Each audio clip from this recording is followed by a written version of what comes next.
In our culture, everything is based on success. But what is success? Who defined it? Who decided that success was the goal instead of fulfillment? What happens if we shake up that definition? What if we make our own definition of success? My name is Tony Grebmeyer, and on this podcast, I'm going to dig deep into the real stories behind success.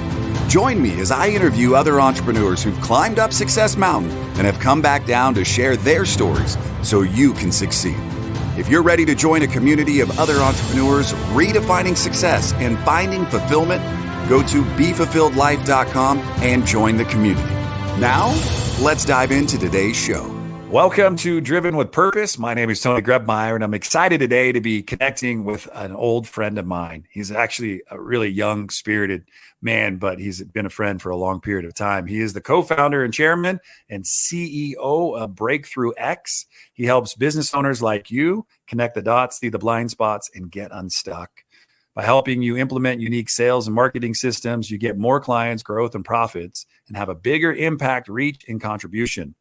Over 25 years of business experience, he started 11 plus companies, coached over 5,000 business owners from over 180 niche industries. And he was recently rated as one of the top 25 influencers by Influencive. How do you say that again?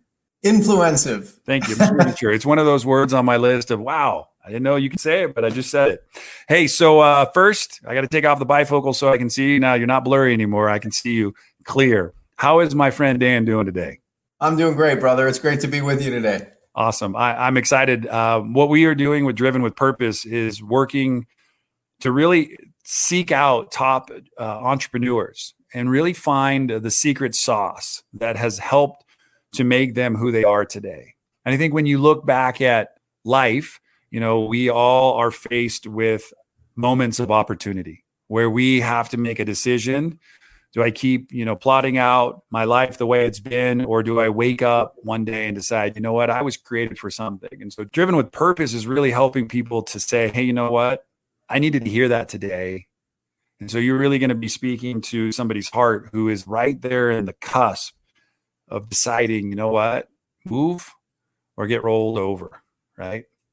So first and foremost, when you think back about your life and the 11 plus companies and the 5,000 people that you have coached and all the things that you've gotten to do, what's your purpose each day when you wake up in the morning that you have set as like what you are all about? Yeah, it's simply to help others be inspired to grow their potential at the end of the day. And whether that's in business or personally, or, some of the work I do with youth football now, it's to build people so that they grow their potential, or in some cases even hit hyper growth if that's what they're driven by. And I know you talked a lot about your father, and now with coaching youth football and your son, and how just amazing it is hearing all the stories and watching all the success that your son's experienced on Facebook and the stories you share. Was your dad always the person who would lean into you and encourage you? Or was he not the encourager in your life? Yeah, as I think back, my two greatest influences, I think that led, a lot to where I'm at today.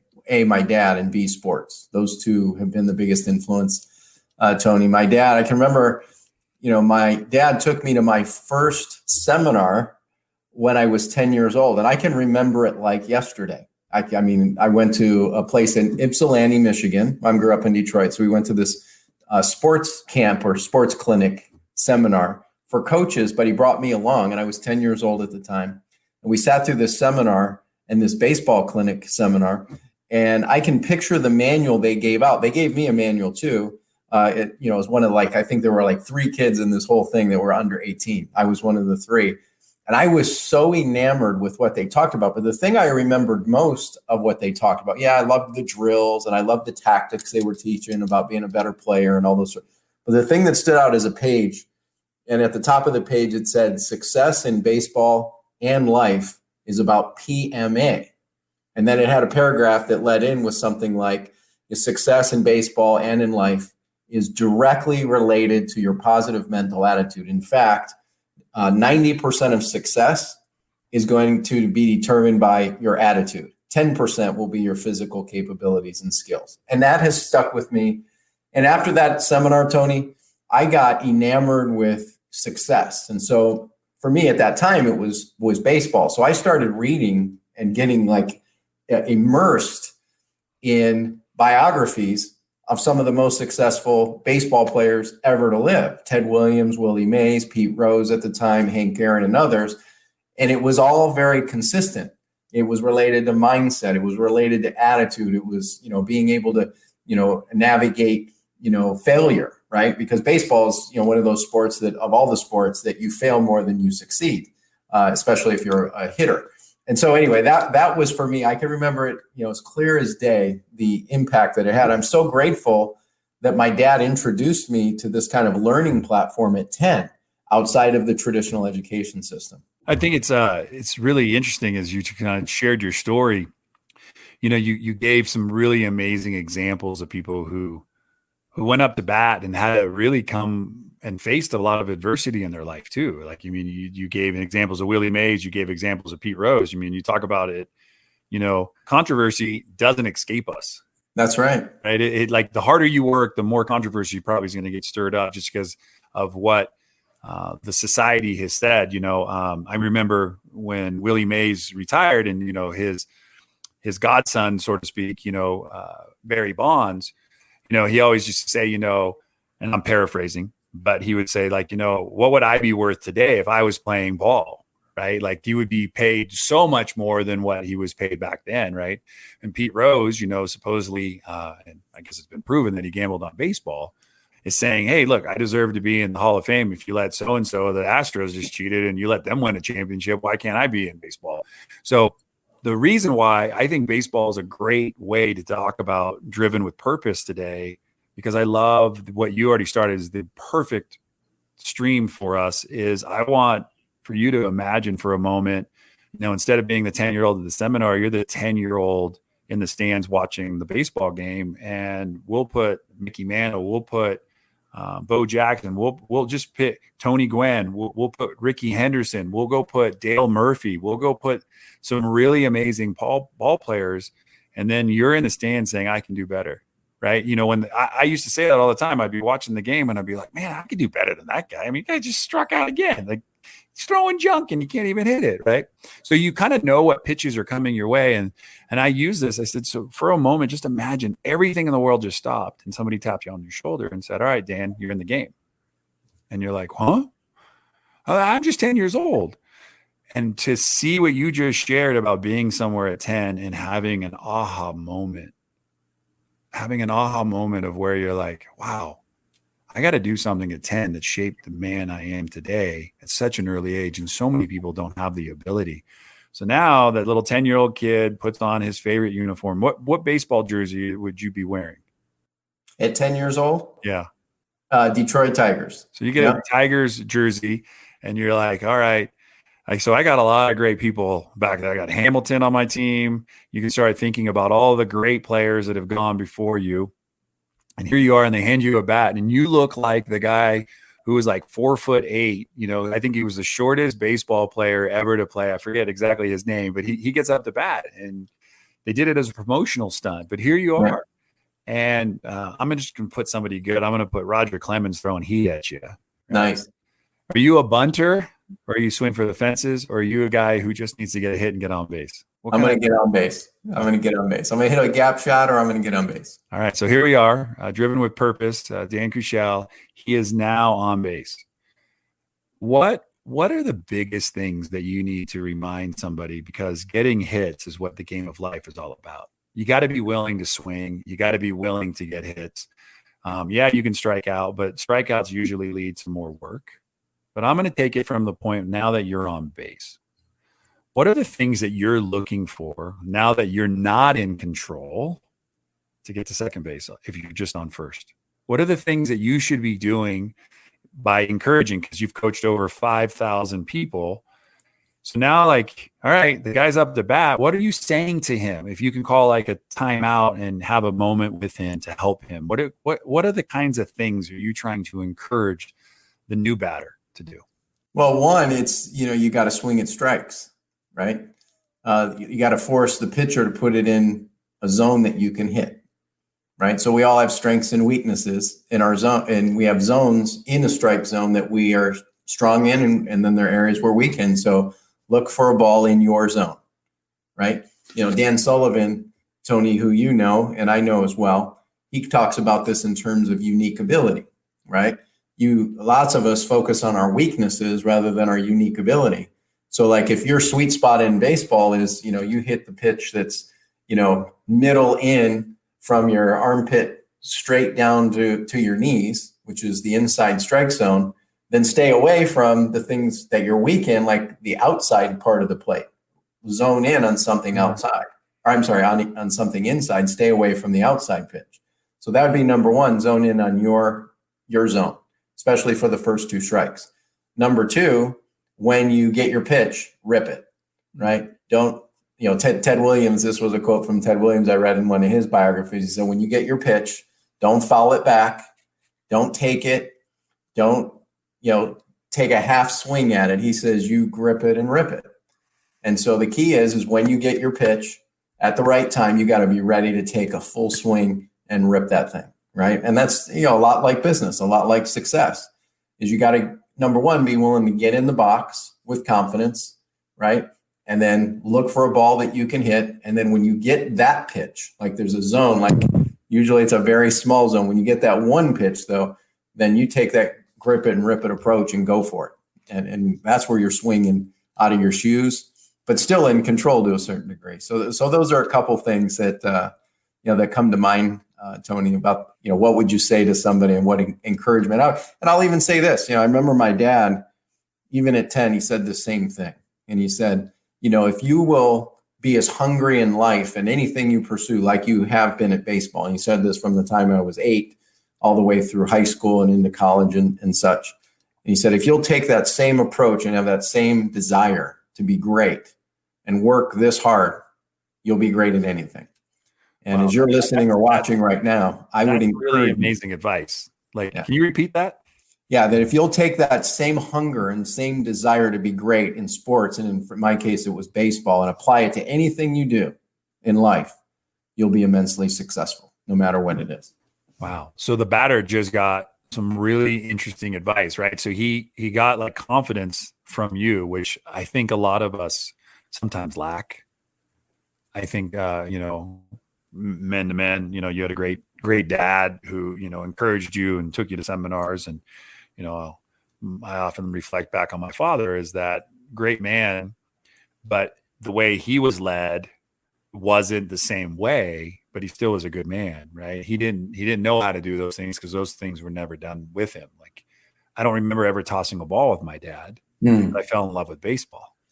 So I had a lot of other coaches and people that I looked up to and a lot of things that I would escape. I remember living in Santa Cruz in California and spending the weekends with my dad. And I'd say, hey, Dad, you want to go to the ball game? He's like, no. And I'm like, all right, cool. So I would go from San Francisco all the way to Candlestick, basically on a train or some bus system, and get off and walk into Candlestick and sit there by myself catching balls. Be like, all right, cool. So I learned at an early age. That's why you and I mean, that's where my contribution and connection comes. If I'm doing those two things, I'm doing what I'm supposed to be doing, right? Yeah. When I look at like what you're sharing and you're throwing down is you're giving me some really valid insight to belief that you have these abilities, like to focus on what you're good at and don't focus on your weakness. So how do you transform a person that you're working with to help them shift away from the negative when they basically are talking to you about nothing but the negative? How do you help them to start seeing positive? Like I call, for me, just getting hits, just getting at bats. Yeah. I mean, I think, I've been asked this, like, what is one of your greatest gifts, right?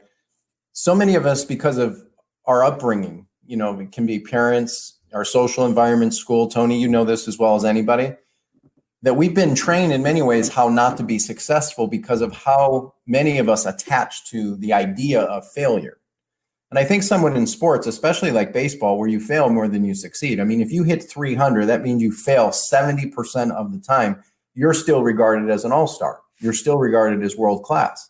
But in life, people look at, like, if you don't score 70%, I mean, if you score 70% on a test, you're like on the verge of failing, in traditional school systems and other places, right? So number one, it's how do you view, like, as you're listening or watching, how do you view like mistakes and failures? Do you embrace it and look at it as an opportunity to learn and grow? Or do you look at it as like attaching to, like, I just made a mistake or I failed? That's one. Number two, if you are attaching, like, what if you could shift your mindset to go, failure isn't failure, it's just an opportunity to learn. Or failure isn't failure, I know in the next at bat, I'm likely to get a hit, right? The other part of it is, like, what if instead of judging yourself on any kind of batting average, you just judge yourself on being willing to take at bats, right? I had a mentor, Tony, years ago. He asked in a small group setting, he said, who's the best baseball player to ever live? And of course, a lot of us were saying people like Willie Mays, Hank Aaron, Ty Cobb, a lot of the greats, Babe Ruth, etc., right? And he goes, no, it's none of those. He said the best baseball player that ever lived probably never played the game because either he or someone talked him out of playing. Don't be that guy. Don't be that girl, right? Because what happens is we have a tendency to attach to failure or mistakes instead of just going out. Don't judge on batting average, just how willing are you to get in the box and swing and take some at bats? See, if you think about it, would you rather have a 40% batting average or closing ratio or a 2% closing ratio? Now, it's a trick question. Based on how I've set it up, you probably already will guess towards the latter, which is the 2%.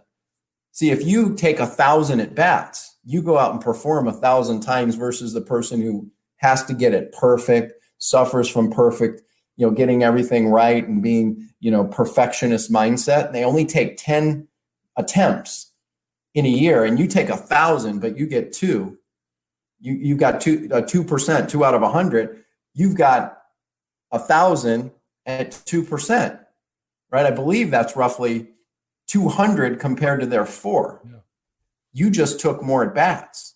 So don't base life and success on batting averages or success ratios, but rather just be willing to, take at bats. Here's another one that I have recently picked up, Tony, and I think will be really, really valuable. One of my son's mentors and coaches, he's a guy named Dub Maddox, and he's the inventor and creator of a program called the R4 offensive football system, and it's amazing.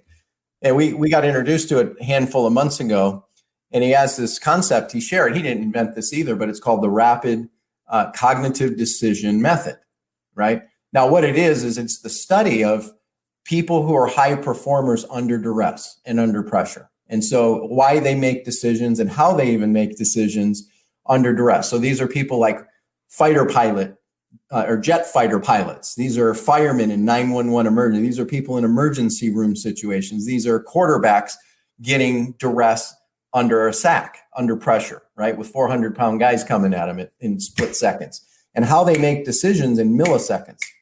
And what he's discovered and what this rapid cognitive decision method outlines, he says you actually have to understand something really powerful first before you can have success. And it's counterintuitive to what most of us have been taught in success. You have to understand where the decelerators are first. Now, what are decelerators? There's a lot of different languaging you can use. In football, it's look at where the play starts. How are they lined up to defend you? And if they're covering certain areas, these are called decelerators, for example, right? That's just one of many, and I won't go through all of them. But in business, like, what are the decelerators that you're up against? In other words, what is negative space, right? See, the other part is like, how do we look at negative space? Again, it comes back to this attachment thing. Next time you look at the Federal Express logo, as you're on here with Tony, right? If you look at the Federal Express logo and you look at it from the left, moving to the right, you'll start to notice something if you pay attention to it. And there's an arrow inside the FedEx logo pointing to the right, meaning moving forward. So what they have done intentionally in the FedEx logo, just like our logo behind us, is they've taken negative space and transformed it into positive space. But you can't transform negative space, if you don't understand it, you're not aware of it. And then more importantly is, how do you transform it into a positive space? So these decelerators, what do we have going on right now at the time of this segment, right? We have one of the greatest crises in our history as a country. And we've got schools closing, like my kids, probably like your kids, if you're a parent. They're at home and now having a complete re-engineering of their education model, which, by the way, I feel is actually a really good thing. So I'm taking a negative space and turning it into a positive. But for a couple of weeks, it was a total negative space decelerator. We have complete industries being disrupted. A couple of our clients, we had somebody in the fitness industry. They had one of our clients runs a women's boutique club on the East Coast, high end, high value, and the club is closed. So she went completely online. She turned negative space into positive space, and she hasn't skipped a beat, right? Other industries are doing this too. You look at medicine. Most of us have been served in traditional medicine. Oh, we have to go to the doctor's office, and that's a grind. Like, who really wants to do that? Now that what has happened, the negative space, you can't go see a doctor in the office in some cases. Like when my mom was in the hospital for 6 days here in the last couple of weeks, I couldn't go visit her in the hospital. And then at her aftercare, she couldn't go see a doctor. So what did they do? They did telemedicine. So again, there's all kinds of opportunities in all of our industries. If we go, let's get clear up front. Dan Sullivan has a great quote, which I think is an AA quote. And Tony, you'd probably know as well as anybody on this, is the first progress starts by telling the truth. So instead of hiding from the negative, hiding from decelerators, what might not be available in working, no, you embrace the negative space. That's the first thing in rapid cognitive decision making. It's how do fighter pilot jets faster than that, make the decisions they do in a battle? It's because they understand the negative space first. They embrace it. Now they can transform it into positive space, right? How would that impact you, right? So I encourage you, look at, I'd get a list out right now and I'd write down in what you're dealing with, whatever you're dealing with right now, write down your decelerators and potential negative space. No, on the other side is how can we transform this to positive space or more importantly, accelerators for you? It's kind of cool. Just the book that I'm reading, I'm doing 75 hard, 75 days of, a workout in the morning, a workout in the afternoon, 45 minutes each, indoor, outdoor, no alcohol, which is, I can already do that. No cheat meals, one gallon of water, 10 pages in a book every single day. Right. And, so it's 5 things that you got to do every single day. And I'm day 6. Right. So I've been getting up at 4:45 in the morning and have more throughput and energy after a couple of days of doing it because I'm walking my dog. Now my dog's getting trained. So it's like finding the adjustment, right? I wouldn't have said yes to this. Would ask me right when this was going on, but because I pivoted, made the adjustments. You're talking about the education system. The first 2 weeks, mom's like, I think classes started next week. I'm not so sure. I'm going crazy. And then you get them back to a routine. That becomes the thing they're not talking about anymore. Right. So I wanted to read this because I think this is so impactful for where I'm at and what we're talking about today. After hundreds of tournaments played and 1,000 of strokes tallied, the difference between the number 1 ranked golfer and the number 10 golfer is an average of only 1.9 strokes. But the difference in prize money is 5 times, over 10 million versus 2 million. The number 1 golfer isn't 5 times better, not even 50% or even 10% better. In fact, the difference between his average score is only 2.7% better, yet the results are 5 times greater. And it goes on to say, it says, the little powers of these little things add up. It's not the big things that add up in the end. It's the hundreds, thousands, and millions of little things that separate the ordinary from the extraordinary. To be 1 stroke better requires countless little things that don't get accounted for when you're putting on the green jacket. Let me give you a few more ways of tracking small changes. And what he's talking about is actually start tracking what you're doing in a notebook, in a journal, in some form of fashion, recording videos, shooting something every single day, and spend time in reflection, because I think in reflection, you find where you're going because you're saying, hey, what I've been doing hasn't been working. So now maybe it's time to pivot. And that's kind of like what I'm doing with my podcast. I realized I loved what I was doing. I loved the interview opportunity, but I needed to pivot a little bit because I wanted to find the secrets to what people are doing and how they're driven with purpose. And, you don't coach 5,000 people or work with 5,000 people if you're just not passionate. You just don't find yourself in that bucket. You're like, all right, maybe I'm doing something wrong. And I think, it's what you're doing right. And part of the conversation, I want to go back to, I had several years back, you and I were sitting in Cleveland. We were at dinner. I think it was just you and me.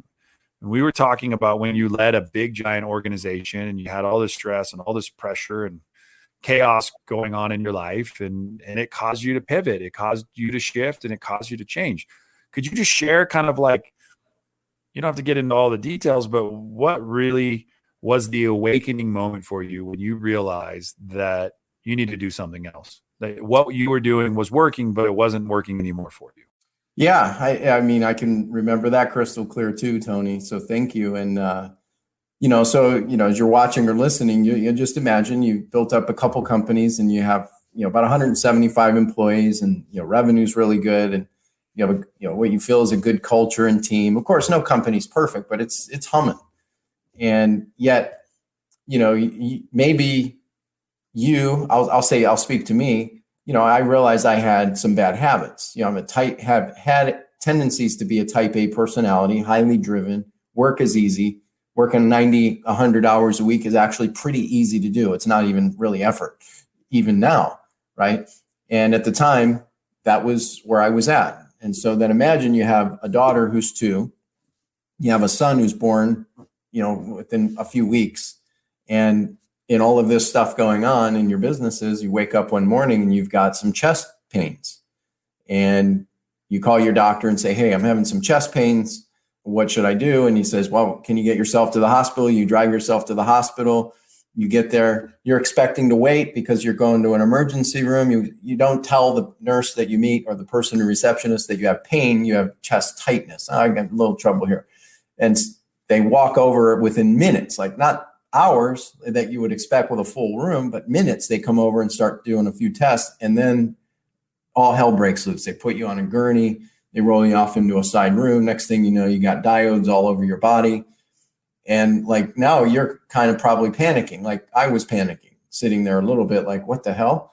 And they're not really saying much except they're rushing into these tests. And then one day leads to a second day, leads to a third day you're there. And then on the third day, they come to you and say, we need to do this surgery and we want to do this procedure. And before we do it, we have to sign this paperwork. And this paperwork says you have a 1 in X chance of dying.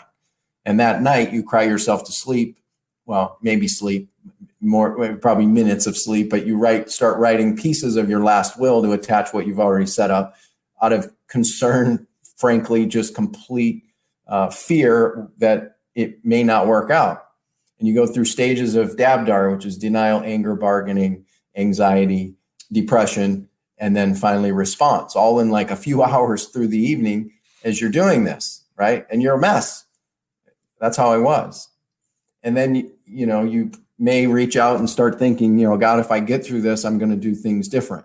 Now, you may not know what the different is, but I made a commitment coming out of that, Tony, that I was going to hire yet another coach. I've always believed in coaching, and it was time to get another coach and seek someone who I hadn't worked with in the past that could give me a new perspective. And I met Christy Lopez, who's a good friend today, and she got me to think about a lot of things, but 3 things that really made a huge difference. And I talk about them all the time today. And I encourage you to put this into play. And hopefully you don't have to go through what I went through to go through it, because it doesn't matter whether you're in a good time or good season in your life, or you're in a bad season in your life, or it's a spring. It doesn't matter what season. It matters. Just, I would encourage you and challenge you to go through this. It will transform your life if you do it. And the first question she got me to think about was, what do you want? Right. And I encourage you, write that down. What do you want? Right. Not your kids, not your family, not your employees, not your team, not your neighbors, not your dog, but what do you want? And I will share from my perspective, when I sat down and she challenged me with that, I was in her office when we did this. I sat there blank. Now, up to that point, I'd invested probably $1 million in personal development. And I would pride myself on saying that I was kind of put together. But that question stumped me. What do I want? And I wrote one answer. And then I sat there the rest of the session, 25, 30 minutes in her office, embarrassed, kind of humiliated, going, why can't I come? And she said, it's okay. It's okay. I started feeling very uneasy. I was sweating. My throat was like just closing up a bit. And I was like, this is very uncomfortable. And she said, it's okay. It's normal. She goes, I encourage you to look at what you want. So we were scheduled to come back a couple of days later. I left, said, I'll work on it. A couple of days. I still really couldn't get into a rhythm and a momentum. And then a few more days, and I ended up blowing her off for about 2.5 weeks, Tony. And I finally came back and I had, 20, 25, 30 things on there. And then she reviewed them, and, I was more at peace and I was more free, probably for the first time in years, just from that one single question. And then she added a second question, which was, who are you? And for me, I started getting into like titles and labels and, all these awards and accolades and such. And she, no, Dan, none of that. Like none of that. It's you as a human being, not the human doing. Human being. Who are you as a human being? Like, what are your qualities? What are your characteristics? That one was a little easier, but I still had to kind of build rhythm through it. And then the third question was, what do you stand for? Companies go, got to have great values. Sometimes families will even have values, but do you personally really have true perspective on your own core values, right? I would even argue in some places, in most cases, that your personal core value, if you're the CEO, you're the founder of the company, they almost will be reflective and identical if you're doing it for yourself personally to your company, done right. And we went through that exercise and it was freeing. I want to have you imagine, like, how much clarity would it give you if you could really know in this moment, not a month ago, not 6 months ago, not a year ago, what was, but today, on new perspectives, the new opportunity, the new things that are in front of us, this moment, whenever you're seeing or hearing this. And you went through that exercise and gave yourself the power, the freedom, the clarity, the certainty, the confidence. And for me, what it got me to understand is I didn't want those businesses anymore. What served me up to that point wasn't what was going to serve me now and moving forward. And what it did is it actually forced the decelerator that I looked at became the accelerator. And what ended up happening is I set the stage and decided clearly to sell my businesses. Only I didn't really have a business that could be sold at that moment. I had to clean up a bunch of stuff. I had to create better processes, better systems, better tools, better things that would really transform this into a greater asset, which we did. And we had 2 companies that ultimately came in, and that only 18 months later from that decision, we were on the verge of selling and sold. It was acquired by $100 million a year business. And then it gave me the ability to have even more freedom. I got ability to spend time with my kids. I've now translated that into anything I do today. I filter through these 3 questions and a few other things too. Being on this show with Tony is a direct reflection of those 3 things of how do I want to show up and serve and who do I want to do it with and for and so on. I encourage you, if you want freedom, if you want clarity, if you want certainty, you want confidence to have like a true compass for your future, regardless, I would encourage you to do this about every 6 to 8 months as an exercise to stay tuned in because it will shift, it will pivot. I'm getting ready to move into another huge pivot phase with certain things that we're going to be doing. We do a bunch of angel investing and other things, but it's based on this compass. Give yourself that, Gav. I hope you will. I challenge you, if you're working with Tony, go through what he gives you access to. He's got some amazing tools, and then add this piece to the fire. They complement each other really, really well. And watch how it frees you up. It doesn't bog you down. It doesn't tie you down. It only opens things up for you to go, maybe what served me then isn't what's going to serve me today or moving forward. And it's about what you do moving forward and in this moment. So, wow. Thank you. I so much to unpack, and I want to shift just a little bit, and then I'll come back to it because I think it's a great way to kind of tie in the show. Breakthrough3x. So let's talk about that and how you're working with clients. Because you've only had a couple thousand that you've worked with. So, I know that you know something about this. Talk to me a little bit about how people can connect with you and how people can learn more about what you're up to.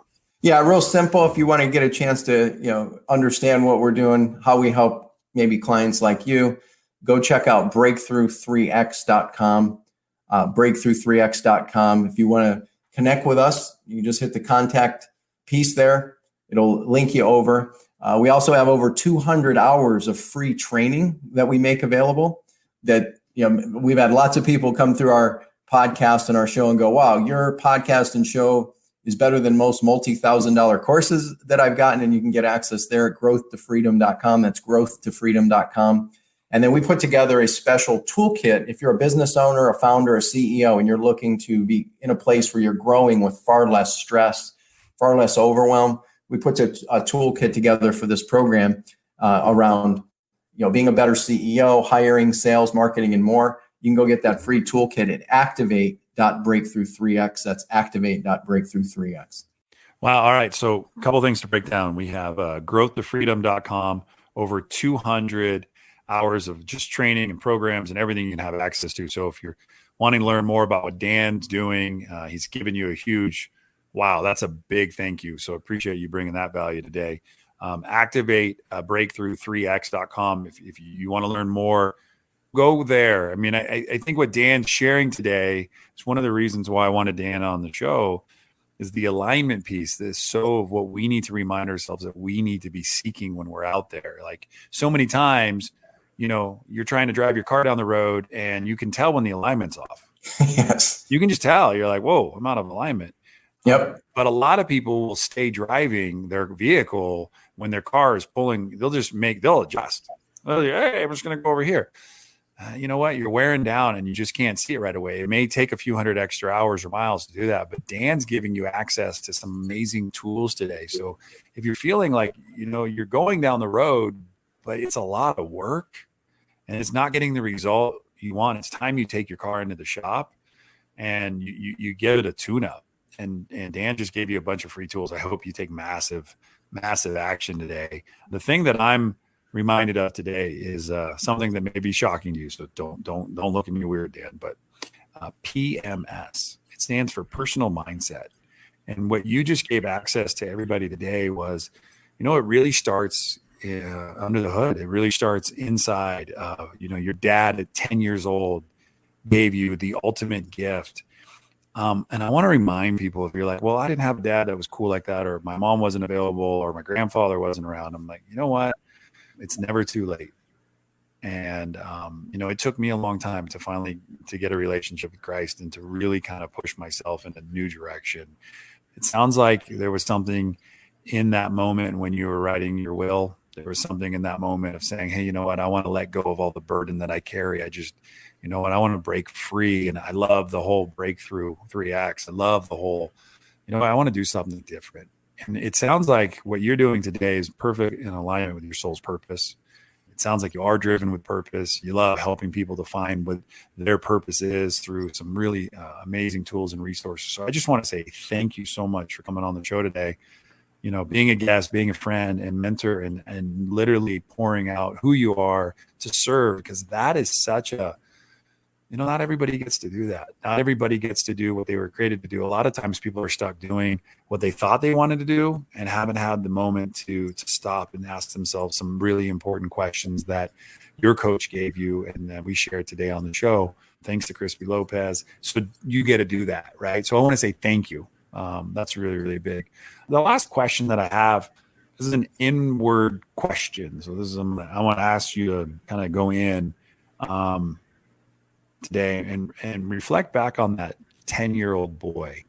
Take me to the moment when your dad said to you, hey, I want to take you, Dan, to a seminar. What was the initial thought? Not like try to go back to that. Like, sure, Dad, because I wanted to hang out with you, Dad, or Dad, I don't want to do that. What was that initial thought? I can remember that pretty clearly, frankly. I was stoked. I mean, Tony, we've talked a little bit about it. My dream as a kid was to play pro baseball. And so he was going to take me to this seminar with, these were college coaches, college athletes. I believe there were a few pro scouts and stuff that were there to be around them.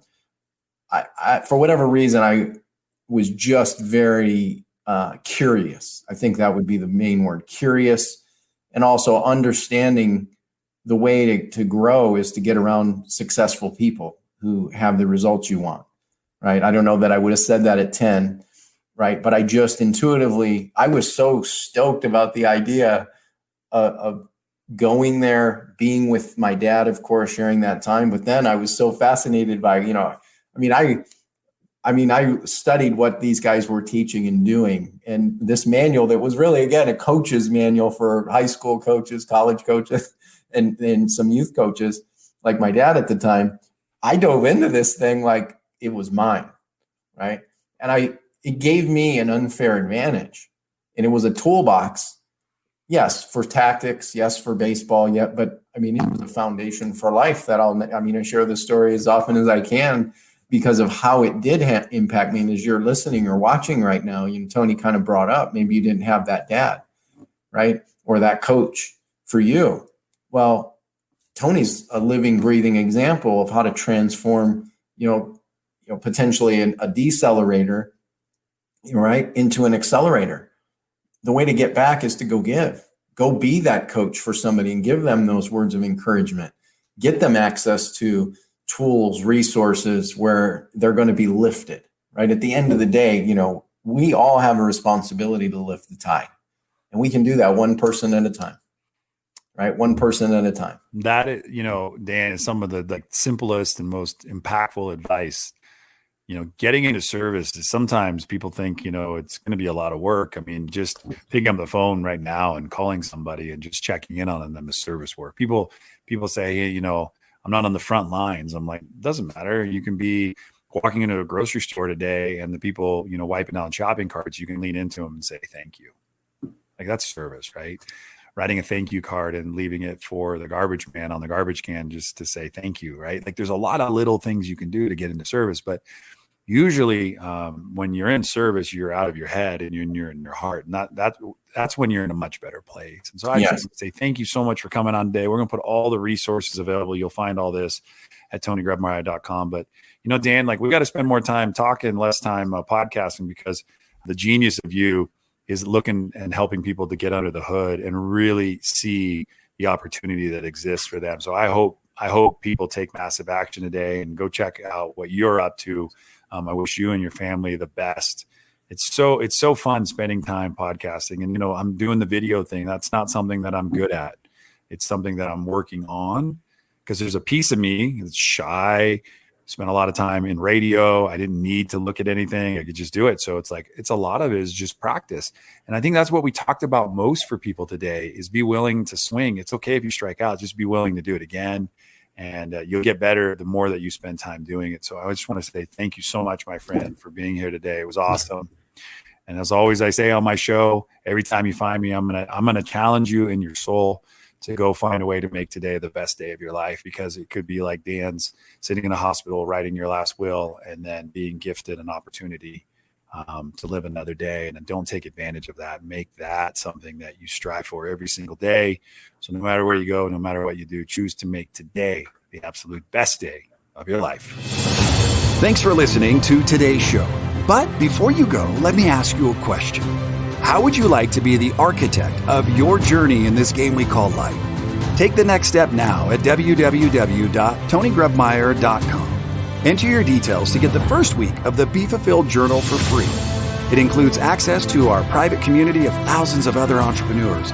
It'll give you more clarity and freedom in your day, and it might just change your life forever.